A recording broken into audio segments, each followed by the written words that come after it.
Starting with the value of supply. Simple value of supply का मतलब क्या होता है? देखो, जब भी हम लोग जीएसटी कैलकुलेट करते हैं तो जीएसटी कैलकुलेट करना मीन्स हमारे जो टोटल वैल्यू ऑफ गुड्स है उसके ऊपर जब हम लोग जीएसटी को कैलकुलेट किया जाएगा, तो टोटल वैल्यू ऑफ सर्विसेज है, तो जिस वैल्यू के ऊपर या तो जिस अमाउंट के ऊपर जीएसटी कैलकुलेट किया जाता है that amount is known as a value of supply. Concept समझ में आया मैंने क्या बताया? जिस अमाउंट के ऊपर हम लोग सर्विस जीएसटी को कैलकुलेट करते हैं, वैल्यू ऑफ सर्विस हो या तो वैल्यू ऑफ गुड्स हो, गुड्स का क्या वैल्यू हो सकता है या तो सर्विसेज का वैल्यू होता है, तो जिस अमाउंट के ऊपर एक्चुअल में जीएसटी कैलकुलेट किया जाएगा that is the value of supply. अभी वैल्यू ऑफ सप्लाई में क्या क्या इंक्लूडेड है एंड वैल्यू ऑफ सप्लाई में क्या क्या इंक्लूडेड नहीं है, ये दो पार्ट हम लोग देखेंगे। समझ में आया जो मैंने बताया? वो वैल्यू ऑफ सप्लाई में क्या क्या इंक्लूडेड रहेगा। अभी इसका मीनिंग क्या है? समझो two parties are there, one is a supplier another one is a what, recipient, बराबर है। सप्लायर अपने पास के गुड्स अपोजिट पार्टी को सप्लाई कर रहा है, सेल कर रहा है, सप्लाई कर रहा है, कोई भी कंसेप्ट होगा, तो उसने कितने वैल्यू के गुड्स सप्लाई किए वो amount that is the value of supply. या तो आगे जाके एक सिंपल कंसेप्ट है ना कि अगर हम लोगों को जीएसटी अप्लाई करना है उसके लिए गुड्स का वैल्यू चाहिए and that value is known as a value of supply. अभी उसमें क्या क्या इंक्लूड रहेगा एंड क्या क्या एक्सक्लूडेड रहेगा। Point number 1, taxes other then GST. Value of supply calculate करने के लिए हम लोग जीएसटी को छोड़ के, जीएसटी मतलब CGST, SGST, IGST and UTGST, ये 4 टैक्सेस को छोड़ के बाकी के सारे टैक्सेस वैल्यू ऑफ सप्लाई में इंक्लूडिंग होते हैं। पॉइंट समझ में आया? यस और नो?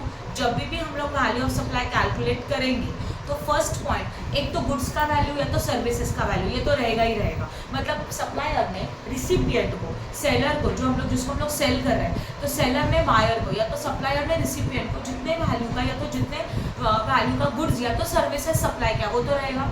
उसी के साथ उसमें क्या क्या इंक्लूड हो जाएगा? All taxes other then the GST. GST को छोड़ के बाकी के सारे टैक्सेस इसमें इंक्लूड हो जाएंगे। पहला पॉइंट समझ में आया? Then third party payment made by the recipient in relation to the supplier which is supplier liable to pay and where is not included in the price. इसका मतलब क्या होता है ना कि कुछ अमाउंट्स अगर हम लोग ने थर्ड पार्टी को सेल किया, देखो इसका मीनिंग मैं आपको एक्सप्लेन करूँ जो अभी सेकंड सेंटेंस बताया। समझ लो फॉर एग्जांपल एक सप्लायर है और एक रिसिपिएंट है, ओके। सप्लायर ने रिसिपिएंट को सेल किया 5 लाख का वैल्यू ऑफ गुड्स सप्लाई किया। कितने का वैल्यू ऑफ गुड्स सप्लाई किया? 5 लाख। तो वैल्यू ऑफ सप्लाई में ये 5 लाख आएगा क्योंकि ये आपके गुड्स का मेन ओरिजिनल प्राइस है। उसी के साथ ये जो सप्लायर है उसने रिसिपिएंट को ऑर्डर दिया है क्या कि सप्लायर को एक थर्ड पार्टी, कौन सा पार्टी? थर्ड पार्टी मतलब ना सप्लायर है ना रिसिपिएंट है, कोई और पर्सन है। सप्लायर ने रिसिपिएंट को बोला मुझे 5 लाख तो दे दो, उसी के साथ इस थर्ड पार्टी को मुझे पेमेंट करना है 1 लाख का, वो भी आप ही पेड कर दो, बराबर है। इसका मतलब क्या हुआ कि सप्लायर के ऑर्डर से रिसिपिएंट ने और 1 लाख रुपीज थर्ड पार्टी को दे दिया, राइट ना? तो ये भी हमारे वैल्यू ऑफ सप्लाई में ऐड हो जाएगा। इसका मतलब क्या हुआ कि सप्लायर जो रिसिपिएंट को सप्लाई कर रहा है उसको तो 5 लाख भी दे रहा है और इनडायरेक्टली रिसिपिएंट किसी थर्ड पार्टी को 1 लाख भी दे रहा है, तो ये सब वैल्यू ऑफ सप्लाई में इंक्लूड हो जाएगा। हाँ, तो सप्लायर ने जब रिसिपिएंट को सप्लाई किया उस वक्त उस वैल्यू ऑफ गुड्स के लिए सप्लाई का वैल्यू कितना कंसिडर किया था? 5 लाख। उसी के साथ सप्लायर ने ऑर्डर दिया रिसिपिएंट को कि ये 5 लाख तो मुझे दे दो, उसी के साथ मेरा एक थर्ड पार्टी जिसको मुझे पेमेंट करना है आप उसको 1 लाख भी दे देना। तो वैल्यू ऑफ सप्लाई मतलब क्या? रिसिपिएंट क्या सोचेगा? मुझे जो गुड्स मिला, मुझे जो सर्विसेज मिला, उसके लिए मैंने सप्लायर को 5 लाख देने वाला है, आज मेरा थर्ड पार्टी को मैं 1 लाख दूंगा, तो मेरे लिए वैल्यू ऑफ सप्लाई क्या बन जाएगा? 6 लाख। रिसिपिएंट ने 5 लाख तो पेड किया, उसी के साथ रिसिपिएंट ने 1 लाख भी पेड किया। तो जो सर्विस मुझे सप्लायर से मिला, जो गुड्स मुझे को सप्लायर से मिला, उसके लिए रिसिपिएंट क्या क्या पे करने वाला है? 5 लाख देने वाला है, उसका लिए 1 लाख देने वाला है, तो उसके लिए वैल्यू ऑफ सप्लाई क्या हो जाएगा? 6 लाख हो जाएगा। तो इन शॉर्ट अगर सप्लायर के ऑर्डर से रिसिपिएंट ने थर्ड पार्टी को कुछ भी पेमेंट किया इसके बिहाफ से या तो उसके ऑर्डर से, तो वो भी हमारे वैल्यू ऑफ सप्लाई में ऐड हो जाएगा। क्लियर हो गया जो मैंने बताया वो?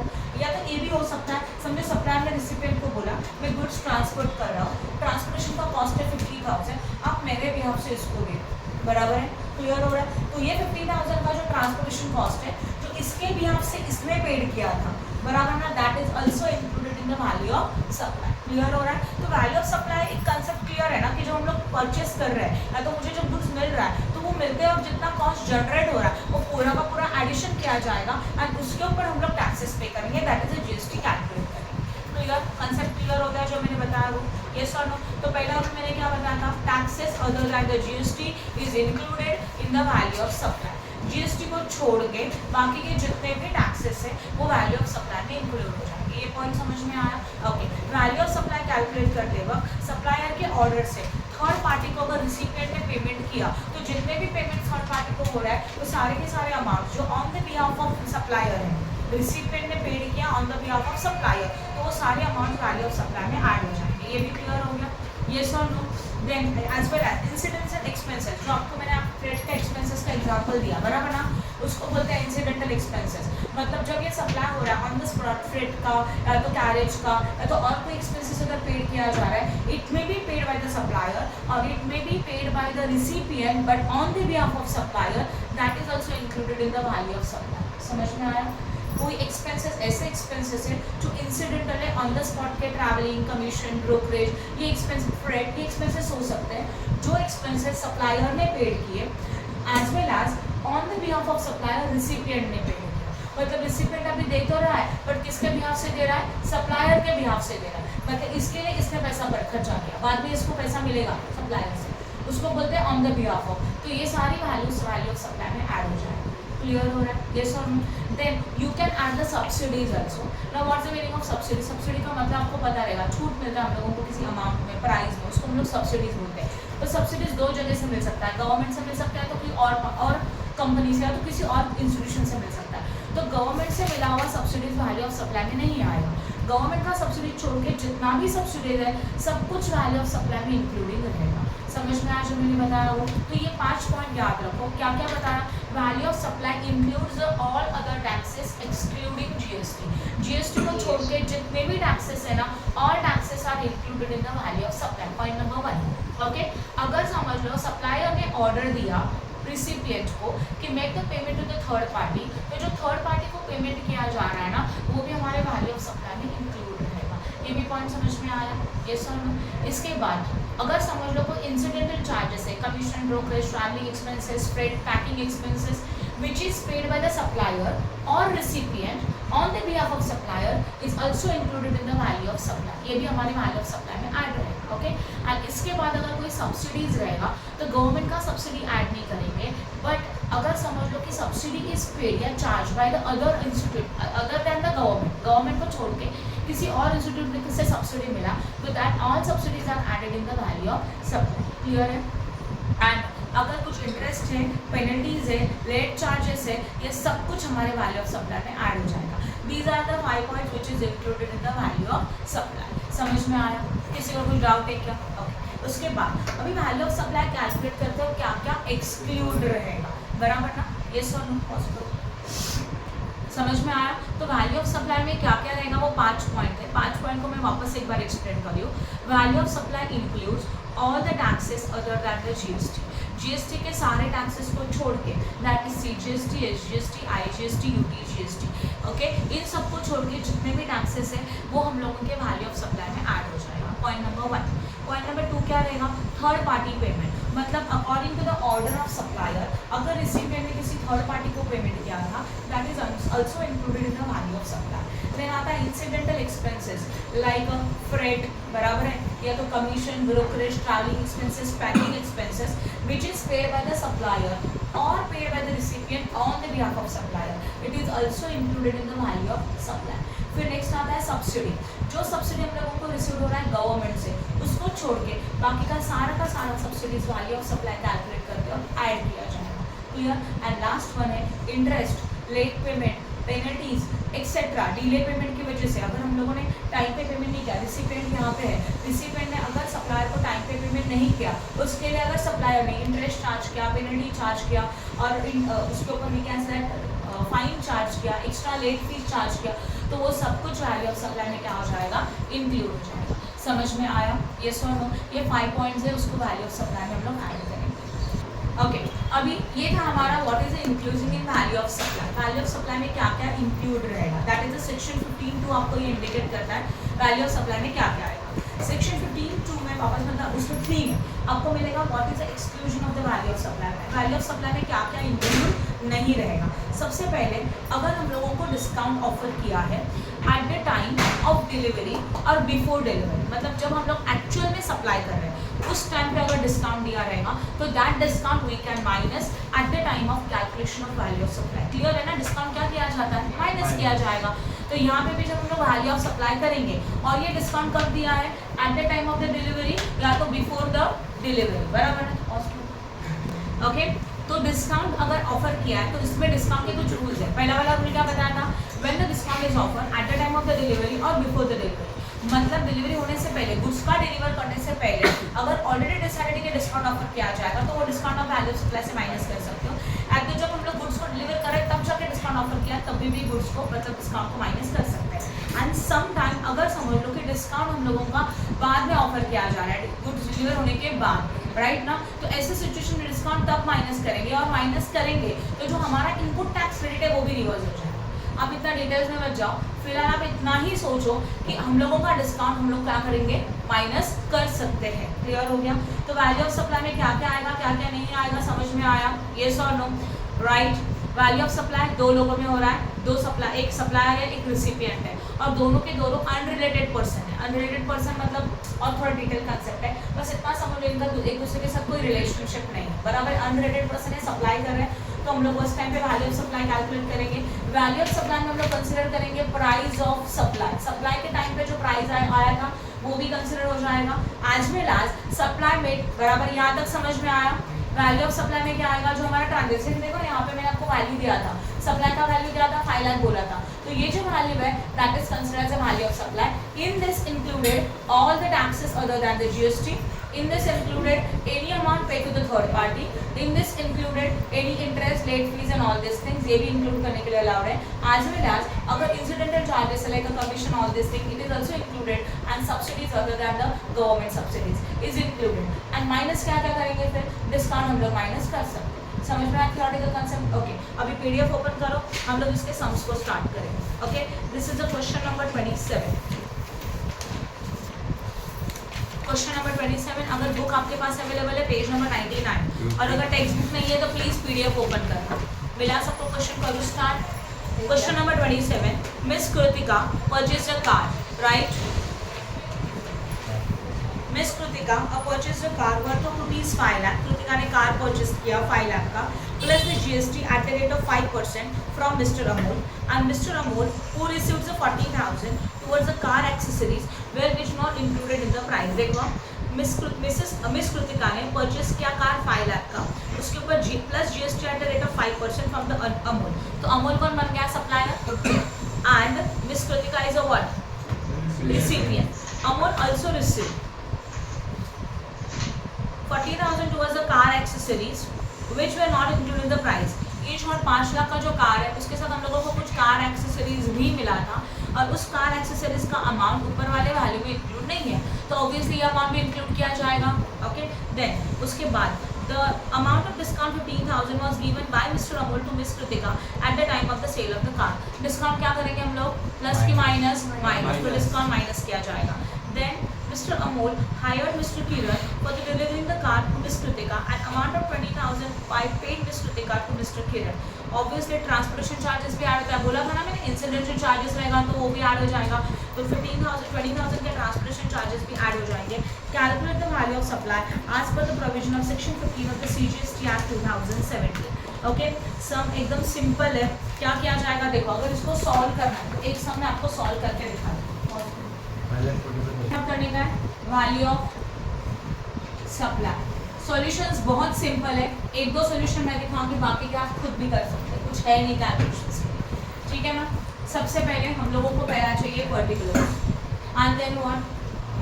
अमाउंट। और हम लोग इधर आउटर भी कर सकते हैं, अरे तो डायरेक्टली भी लिख सकते हैं, कोई प्रॉब्लम है, बट चाहिए तो लिखो अमाउंट एंड अमाउंट। ओके, अब सबसे पहले हम लोगों को चाहिए basic price of the car, that is the price of the car. जब ये रेट डिसाइड हुआ था तो what is the price of the car? Price of car available है 5 लाख, जिसको सीधा आउटर में लिखा, सही है। Then add all other expenses charges सब ऐड करेंगे। क्या क्या मिल रहा है आपको? अमाउंट, पहले सबसे पहले एक्सेसरीज का अमाउंट है ना, एक्सेसरीज का अमाउंट कितना था बताओ? Yes, amount for car accessories, right. और उसका अमाउंट है 40,000। Then next one is what, आप डायरेक्टली इसको यहाँ पे भी लिख सकते हैं आउटर में 40,000 एडिशन ही तो करना है। उसके बाद नेक्स्ट वन क्या है बताओ, डिस्काउंट नहीं डिस्काउंट माइनस होगा, बराबर ना, डिस्काउंट है बट डिस्काउंट माइनस होगा एंड में, तो उसको छोड़ो। उसके बाद और क्या मिला, डिलीवरी चार्जेस या तो ट्रांसपोर्टेशन चार्जेस, तो वो भी क्या करेंगे, अमाउंट ऑफ कैरेज 20,000 वो भी ऐड करना है। टोटल कितना हो गया बताओ, हाँ 5 लाख है प्लस 60 कितना हो जाएगा, 5,60,000 ये हो गया टोटल अमाउंट। इसमें से हम लोग डिस्काउंट को क्या करेंगे बोलो, माइनस करेंगे। तो यहाँ पे लिखा जाएगा लेस में आएगा डिस्काउंट, कितना अमाउंट का डिस्काउंट है 15,000 इनर में लिखा, एक ही अमाउंट था उसका आउटर में लिख दिया, 15,000 किया माइनस, कितना मिलेगा 5,45,000 and this is known as a value of supply. I hope no doubt in this, समझा कि नहीं, कहाँ लिखा दो बार, ये इनर में इसको आउटर में लिया टोटल करके, सही है, ओके समझा अच्छी तरह से। Question number 28, mister Prateek sold a machinery of 6,72,000। ध्यान दो क्वेश्चन नंबर 28 एंड प्लीज, हाँ ठीक है, mister Prateek sold a machinery worth of 6,72,000 inclusive GST at a 12% to mister Aakash. Machinery का वैल्यू है 6,72,000 का, उन्होंने बोला है inclusive of GST. Inclusive of GST का मतलब समझते हो, यहाँ पे हमारा जीएसटी का अमाउंट इस प्राइस में इंक्लूड है, तो अकॉर्डिंग टू रूल आपको पता है जीएसटी इंक्लूड होना चाहिए क्या, नहीं, तो जीएसटी को क्या करेंगे हम लोग माइनस। तो जब हम लोग डिस्काउंट माइनस करते हैं वही तो हम लोग जीएसटी को भी माइनस करेंगे, ये पॉइंट समझा। After that mister Akash installation charges 10,000 में चार्ज सेपरेट। आकाश ने इंस्टॉलेशन चार्जेस ले लिया 10,000 का, ऑब्वियसली बताया था ना वो परचेस करते उस टाइम पे सारे एक्सपेंसेस नॉर्मली ऐड किए जाते हैं, तो इंस्टॉलेशन एक्सपेंसेस भी हम लोग ऐड करेंगे। A subsidy of 75,000 from the association of trader and a subsidy of 50,000 from the Maharashtra government was received. दो सब्सिडीज आपको मिला, एक है एसोसिएशन ऑफ ट्रेडर का मिला एंड गवर्नमेंट का मिला। गवर्नमेंट का सब्सिडीज ऐड नहीं करेंगे बट गवर्नमेंट को छोड़ के बाकी का जितना भी सब्सिडीज है सब कुछ ऐड हो जाएगा। तो कौन सा वाला ऐड होगा, 75,000 का सब्सिडी ऐड करेंगे, 50,000 का सब्सिडी ऐड नहीं करेंगे, ignore that 50,000। Further, Mr. Pratik charged the interest of 7,500 for the delay payment in the payment to Mr. Akash. Interest charge किया, पेनल्टी चार्ज किया, लेट फीस चार्ज किया, सब कुछ ऐड होता है वैल्यू ऑफ सप्लाई में, तो ये भी ऐड किया जाएगा। Calculate the value of supply as per the provision of section 15 of the CGST act 2017। चलो ये सब भी सॉल्व करके दिखा रही हूँ क्योंकि इसमें जीएसटी वाला कॉन्सेप्ट है। Question number 28 and this one is the question number 27 था। देखो क्वेश्चन में एक चीज पॉइंट हमेशा याद रखना, जब अमाउंट के सामने उन्होंने बोला है इंक्लूसिव ऑफ जीएसटी तब जाके हम लोग एज्यूम करेंगे वो अमाउंट इंक्लूसिव ऑफ जीएसटी है। अगर बाकी इंक्लूसिव वर्डिंग नहीं है तो उस अमाउंट में जीएसटी इंक्लूड नहीं है। इस क्वेश्चन में जो 6,72,000 था उसमें जीएसटी इंक्लूडिंग था, तो कैसे सॉल्व करेंगे, देखो सबसे पहले प्राइस ऑफ मशीनरी आएगा, यहाँ लिखेंगे computation of value of supply. दो कॉलम बनाए हम लोगों ने, particulars amount as well as amount. इसमें सबसे पहले आएगा price of what, machinery. Machinery का प्राइस है 6,72,000 मैंने डायरेक्टली लिखा, इंक्लूसिव ऑफ जीएसटी है पता। अभी जो जो ऐड है पहले ऐड करेंगे, क्या क्या ऐड करना है, first installation charges, installation charges है 10,000 और वो 10,000 यहाँ पे आएगा। इंस्टॉलेशन चार्जेस के बाद next one a subsidy of 75,000 right, तो यहाँ पे आएगा सब्सिडी, और वो भी किसका सब्सिडी था, ये ट्रेडर्स एसोसिएशन का, ट्रेडर्स एसोसिएशन, और वो आएगा कितने का 75,000। गवर्नमेंट का नहीं आएगा, लिखो भी मत। और हमारा है इंटरेस्ट, इंटरेस्ट है कितना अमाउंट का इंटरेस्ट है 7,500 का इंटरेस्ट है, करो इन तीनों का टोटल 92,500। गवर्नमेंट का सब्सिडीज हम लोग ऐड नहीं करेंगे, रूल में था ना गवर्नमेंट सब्सिडीज इग्नोर होगा तो गवर्नमेंट सब्सिडी ऐड नहीं होगा, राइट है। अब इनका टोटल करो प्लीज 92,500, इनको करो add 7,64,500, 7,64,500 right. Please stop talking, okay 7,64,500 add किया। अब किसमें से हम लोगों को चीजें माइनस करनी है, दो, एक डिस्काउंट माइनस होता है और दूसरा जीएसटी माइनस होता है अगर इंक्लूडिंग रहेगा तो यहाँ पे हम लोग लिखेंगे लेस, उसमें आता है डिस्काउंट, डिस्काउंट है क्या, नहीं है। अब आएगा जीएसटी। अब ये जीएसटी का कैलकुलेशन कैसे करेंगे, यहाँ ध्यान दो, वर्किंग नोट में दिखा रही हूँ।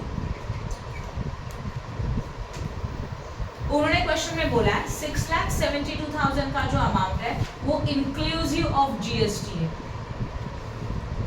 ओके और इंक्लूसिव जीएसटी का रेट कितना दिया है 12%, यस और नो।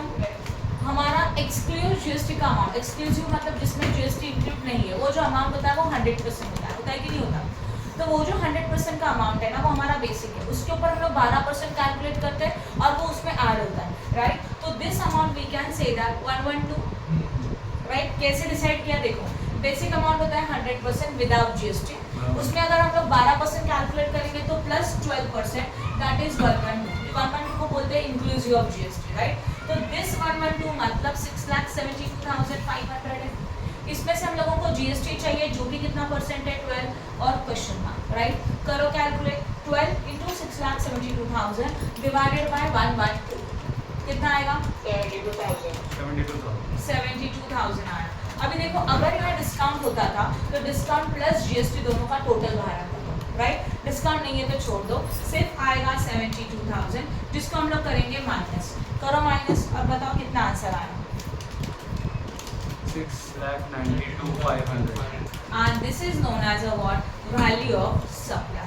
easy है, समझा अच्छी तरह से, राइट, क्लियर है। यस, हमारा परसेंटेज का जो बेस होता है वो 100 ही होता है, तो जितना भी परसेंटेज बोला रहेगा बराबर है, जैसे कि 12%, 5% तो इंक्लूसिव है और समझो 5% बोला है तो 100 प्लस 5 105 बराबर है। तो 105 मतलब ये, तो 5 मतलब कितना, यही कैलकुलेशन हमेशा किया जाएगा। समझ में आया, यस और नो। ऑलवेज अगर 28% बोला है तो 100 इज द बेस, 100 प्लस 28% 128, तो जो भी अमाउंट दिया वो 128 है, तो 28 मतलब कितना, क्लियर। और जीएसटी माइनस करना होगा एंड देन फिर जो अमाउंट आएगा मतलब जीएसटी माइनस करने के लिए कंसिडर करना होगा, राइट। समझ में आया अच्छी तरह से। Now we are starting with the question number 29। Please 29 पे जाओ। सम इजी है बट बहुत लेंदी है, उसके वर्डिंग्स क्लियर होना जरूरी है। एक बार आपको वर्डिंग्स क्लियर हो गया सम आपको इजी लगेगा, तो प्लीज इसके ऊपर ध्यान दो। Messrs Radha Enterprises supplied a certain goods worth of 5,25,000 and equipment worth of rupees 8,50,000 to Messrs Pranjal Work। Messrs Radha trader है, इसने गुड्स एंड इक्विपमेंट दोनों सप्लाई किया Messrs Pranjal Works को। तो Radha trader is a supplier and Pranjal is a what, recipient. उसने दो चीजें supply किया, एक गुड्स भी और इक्विपमेंट। तो कॉलम भी कितने बनेंगे, दो अलग अलग, गुड्स एंड इक्विपमेंट दोनों की चीज़ों के लिए अलग अलग कॉलम बनेगा, because we have to find out the value of goods as well as value of supply. Clear होगा, वैल्यू ऑफ और इक्विपमेंट दोनों का वैल्यू हम लोगों को कैलकुलेट करना है। नाउ मेसर्स राधा ट्रेडर मतलब these are the expenses incurred. देखो बोला है following expenses incurred. Messrs Radha trader ने जो एक्सपेंसेस किया गुड्स के लिए इक्विपमेंट के लिए दोनों देकर रखा है, एंड मेसर्स प्रांजल वर्क्स ने जो एक्सपेंसेस किया गुड्स के लिए एंड इक्विपमेंट के लिए वो भी दोनों देकर रखा है। क्लियर हो गया। नाउ कमीशन चार्जेस 10,000 आता है, कंसिडर होगा, हाँ यस। पहले हम लोग पूरा रीड कर लेंगे क्योंकि नीचे कुछ एडजस्टमेंट्स है, तो एडजस्टमेंट्स को फॉलो करने के बाद डिसाइड किया जाएगा, राइट। नॉर्मली कमीशन चार्जेस आता है, पैकिंग चार्जेस भी yes, insurance charges yes, freight yes, testing charges भी यस, यस और no.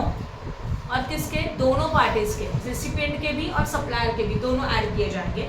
Then inspection charges yes, designing charges yes, pre installation consultancy yes, documentation yes and delivery charges भी yes. तो these are the all expenses we can include at the time of value of supply. Value of supply के सारे expense आप add कर सकते हो, दोनों party का, सप्लायर का भी और रिसिपिएंट का भी। गुड्स के लिए गुड्स वाला एडिशन करेंगे, इक्विपमेंट के लिए इक्विपमेंट का एडिशन करेंगे, दोनों पार्टी का। ये समझ में आ। अब एडजस्टमेंट में जाओ। All the expenses incurred by messrs Pranjal works on behalf of Radha trader. Pranjal work ने जितना भी एक्सपेंसेस किया वो सबका सब ऑन बिहाफ ऑफ राधा किया, मतलब रिसिपिएंट जितना खर्चा कर रहा है वो on the behalf of supplier कर रहा है। बट उन्होंने बोला except the testing charges, testing charges को छोड़ के। तो टेस्टिंग चार्जेस रिसिपिएंट खुद अपने जेब से कर रहा है, तो वो वैल्यू ऑफ सप्लाई में इंक्लूड नहीं होगा। पॉइंट समझ में आया जो मैंने बताया वो, येस और no, yes. Once again I am repeating, जो एक्सपेंसेस रिसिपिएंट कर रहा है, बट अगर वो expenses on the behalf of supplier रहेगा तो इंक्लूड होता है, अगर on the behalf of supplier नहीं रहेगा तो वो इंक्लूडिंग नहीं होता, राइट? समझा जो मैंने बोला? तो टेस्टिंग का एक्सपेंसेस प्रांजल ने खुद अपने जेब से किया तो वो हमारे वैल्यू ऑफ सप्लाई में नहीं आएगा। तो प्लीज प्रांजल वर्क में जाओ, जहाँ पे गुड्स एंड इक्विपमेंट है उसका टेस्टिंग चार्जेस है, देखो 1000 एंड 1500 दोनों को क्रॉस मार्क कर दो because it is not consider. Rule समझ में आया पहला पॉइंट का?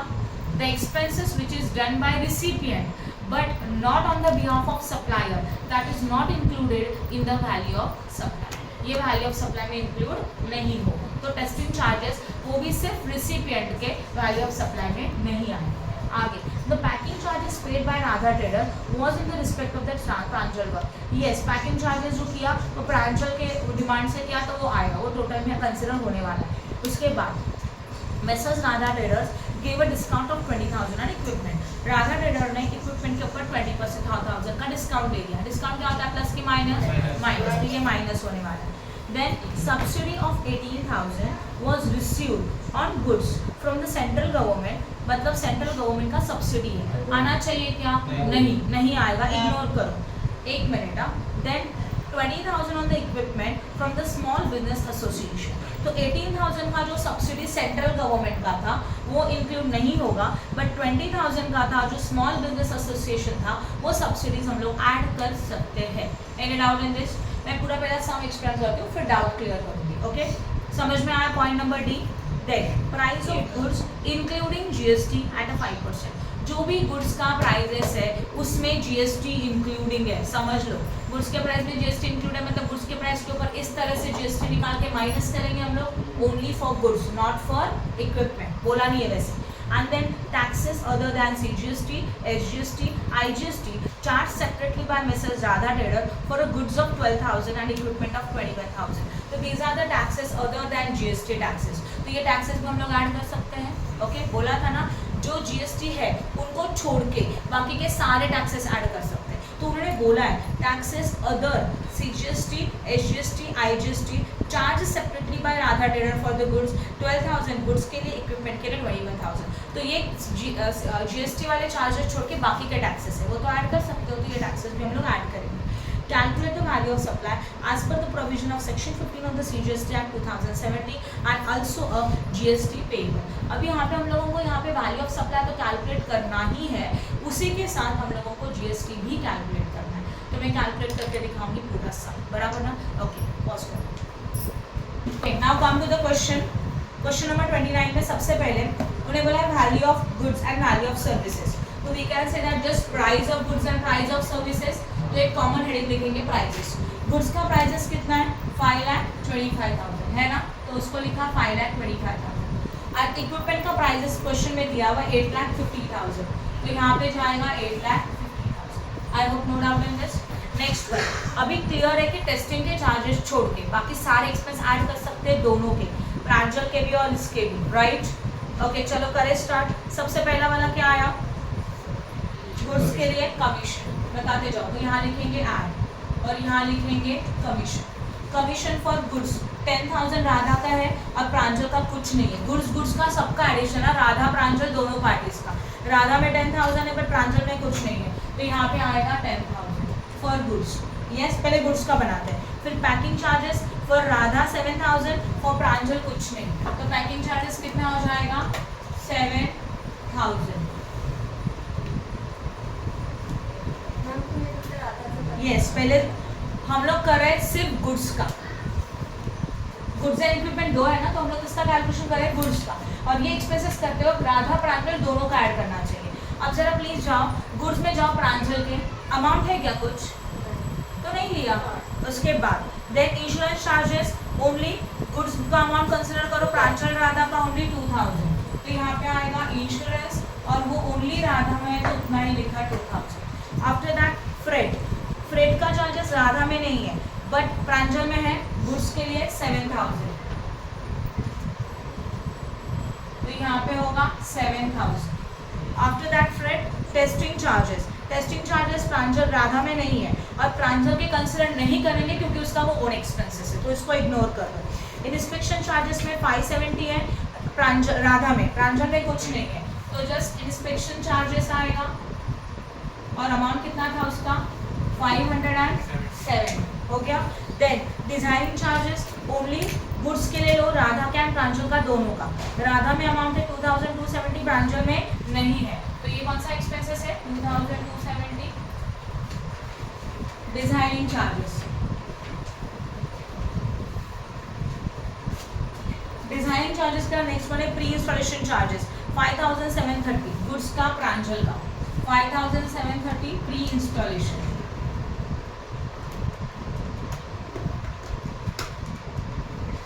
उसके बाद डॉक्यूमेंटेशन 1100 ओनली फॉर गुड्स।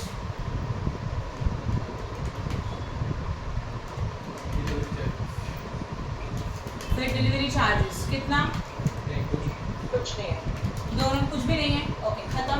यहाँ तक सब, बट सारे हेडिंग लिखेंगे, भले नहीं है तभी भी हेडिंग लिखेंगे क्योंकि वो इक्विपमेंट में हो सकता है, तो जगह चाहिए हम लोगों को। हेडिंग लिखा, अब इनको सबको क्या करना है हम लोगों को बताओ। और कुछ है नीचे जाओ प्लीज। पॉइंट नंबर ए में तो कुछ नहीं है, पॉइंट नंबर बी में भी नहीं है, डिस्काउंट माइनस होने वाला है बाद में।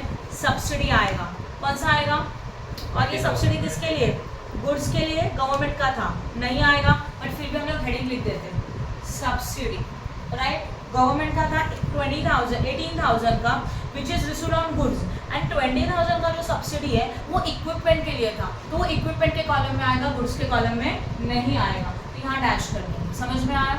उसके बाद then price of goods inclusive है, ठीक है, and then taxes other then GST है, और वो है गुड्स के 12,000, तो यहाँ पे हम लोग लिखेंगे टैक्सेस, और वो भी आएगा 12,000। I hope no doubt. फिर भी एक दो लाइन बीच में ब्लैंक छोड़ दो, अगर कुछ कम ज़्यादा रहेगा तो लिखने के लिए, ठीक है ना। फिर अब इसका करो टोटल, प्लीज करो टोटल इनका, क्योंकि ये सब एडिशन होता है। 5,25,000 प्लस 10 प्लस 7 2 7 570 5 लाख 6। यहाँ ध्यान दो प्लीज, इसका पूरा टोटल आ रहा था 5,70,670, इसमें हम लोगों को ऐड लेस करना है discount as well as what GST. इसमें डिस्काउंट नहीं है क्योंकि डिस्काउंट जो ऑफर किया वो इक्विपमेंट के लिए, तो यहाँ पे नहीं आएगा। ये पॉइंट समझ में आया, तो डिस्काउंट के कॉलम में डैश। अब हम लोगों को चाहिए जीएसटी। जीएसटी कैसे आएगा, क्वेश्चन में बोला गया है GST price of goods include the GST of 5%, मतलब जो प्राइस ऑफ गुड्स है उसमें जीएसटी का अमाउंट इंक्लूड है, राइट है। तो पहले तो प्राइस ऑफ गुड्स है क्या, वो चेक कर लेते हैं। प्राइस ऑफ गुड्स हमारा है 5,25,000, और ये इंक्लूसिव ऑफ जीएसटी है, इंक्लूसिव ऑफ जीएसटी, जिसका रेट कितना परसेंट है बोलो 5%। तो I can say that 100 + 5 is equal to 105। तो ये जो 105 है वो है 5,25,000। तो 5 मतलब कितना, प्लीज करो कैलकुलेट। 5 × 5,25,000 डिवाइडेड बाय 105, अमाउंट आएगा 25,000। ये हो गया जीएसटी का अमाउंट, जो हम लोग यहाँ पे माइनस करेंगे 25,000। करो minus please. 5,47,670, and this is known as a what value of supply। ये वाला पॉइंट समझ में आया, वैल्यू ऑफ सप्लाई तो हो गया, पर उन्होंने क्वेश्चन में पूछा है कि जीएसटी भी कैलकुलेट करो। Now GST is equal to, GST calculate करने के लिए बोला है, तो किसके ऊपर, वैल्यू ऑफ सप्लाई के ऊपर। 5,47,670 के ऊपर कितना परसेंट आएगा, 5%, 5%, क्योंकि गुड्स का रेट कितना है 5 है ना, इक्विपमेंट का रेट है 12%, तो करो 5% कैलकुलेट, कितना आता है 27,384। खत्म। ये गुड्स वाला पॉइंट समझ में आ गया, क्लियर हो गया। इक्विपमेंट वाला खुद आप कर सकते हैं, ये सर नो ये तो करेंगे, चलो बता दो फटाफट। इक्विपमेंट में जाओ, कभी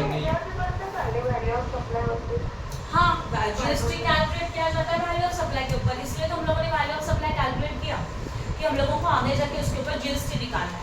तो वैल्यू ऑफ सप्लाई में ये सब चीज़ें इंक्लूडेड, डिस्काउंट माइनस होता है, और जीएसटी अगर ऑलरेडी कुछ इंक्लूडेड है तो वो माइनस कर देंगे, और जो फाइनल वैल्यू ऑफ सप्लाई आएगा उसी के ऊपर हम लोग जीएसटी कैलकुलेट करेंगे। देन किसी को कुछ डाउट है, समझा अच्छी तरह से, okay. Now come to the equipment. Equipment के लिए वापस से आया कमीशन।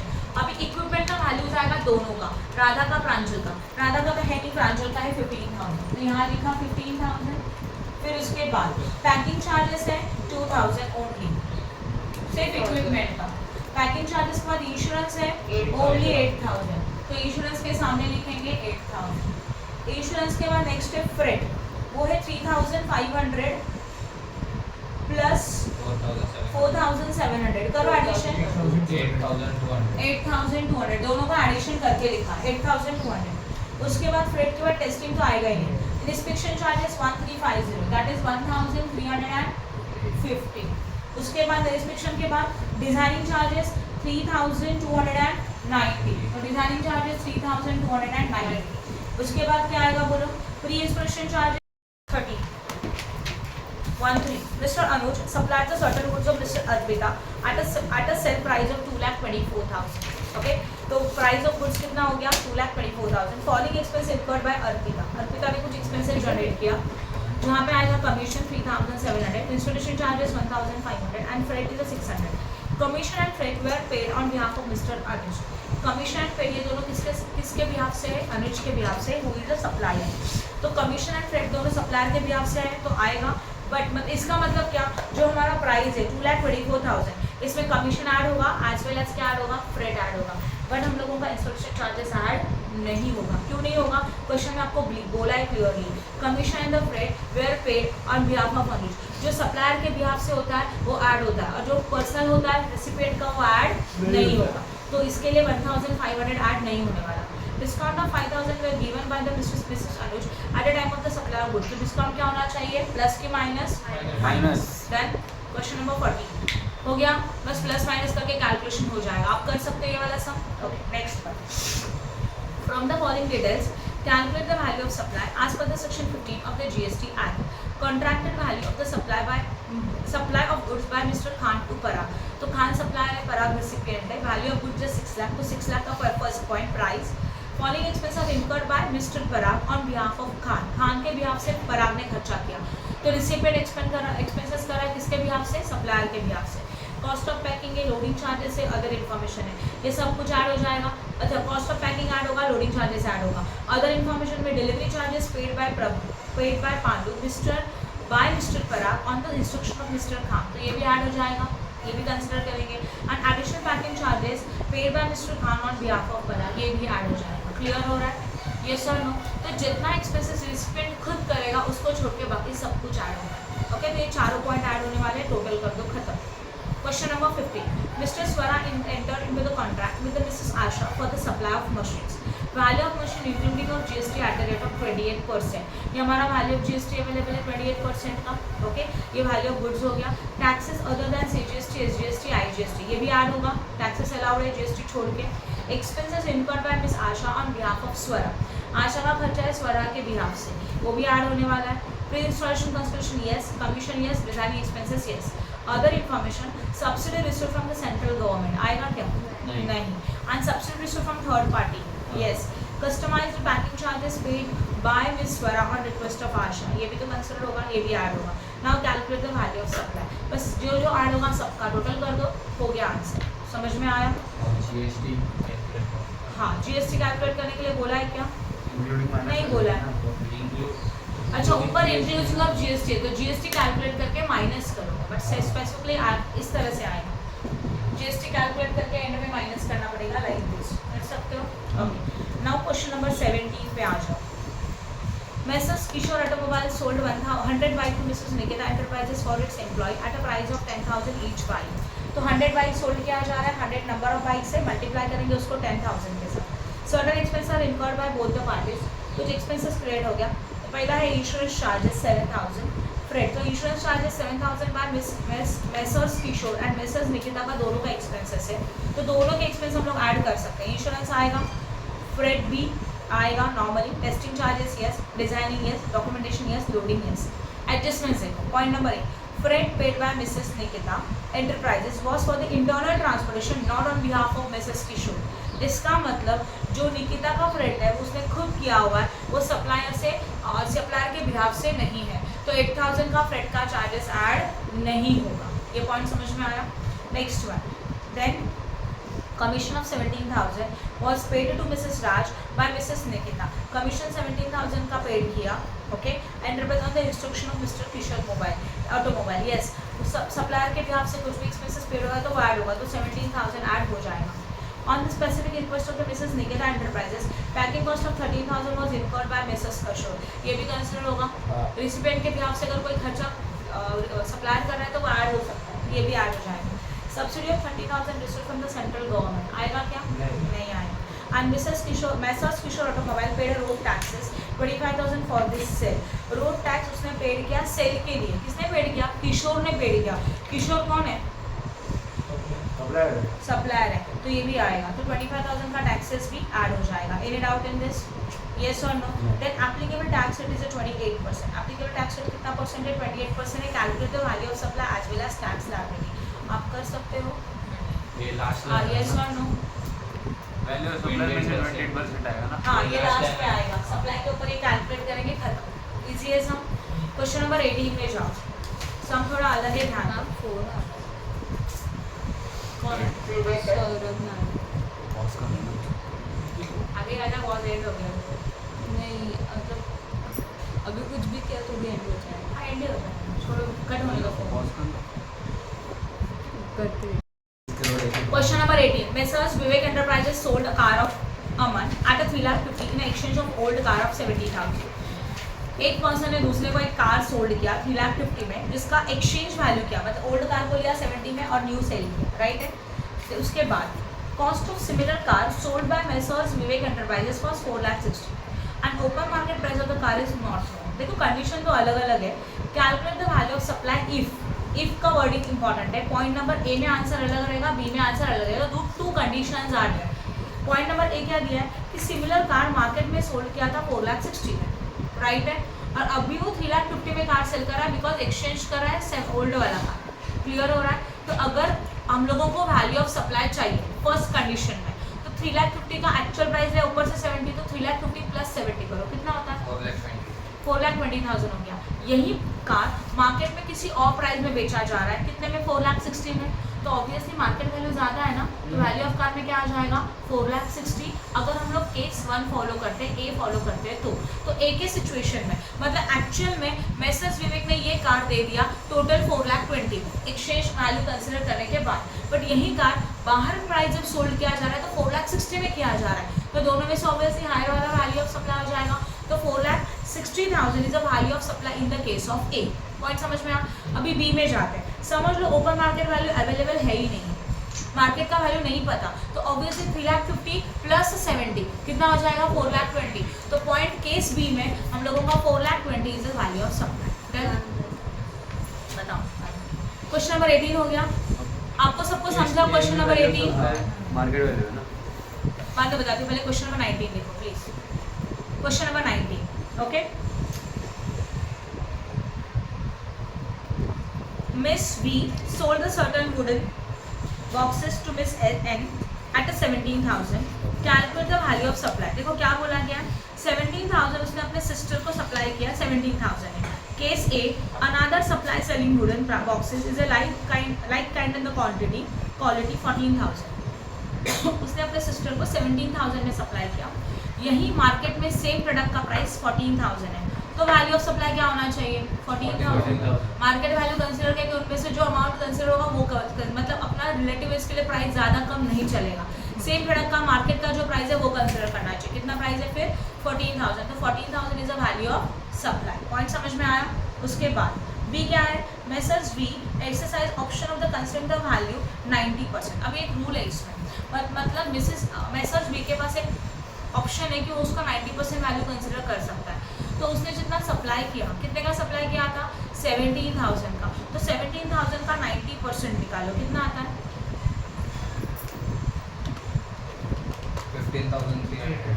यस. तो 90% वैल्यू अगर आप कंसिडर कर सकते हो ना, तो आपको 90% वैल्यू कंसिडर करना चाहिए, मार्केट प्राइस कंसिडर नहीं करना चाहिए. इसलिए पॉइंट नंबर बी में क्या आएगा? 90% वाला वैल्यू आएगा.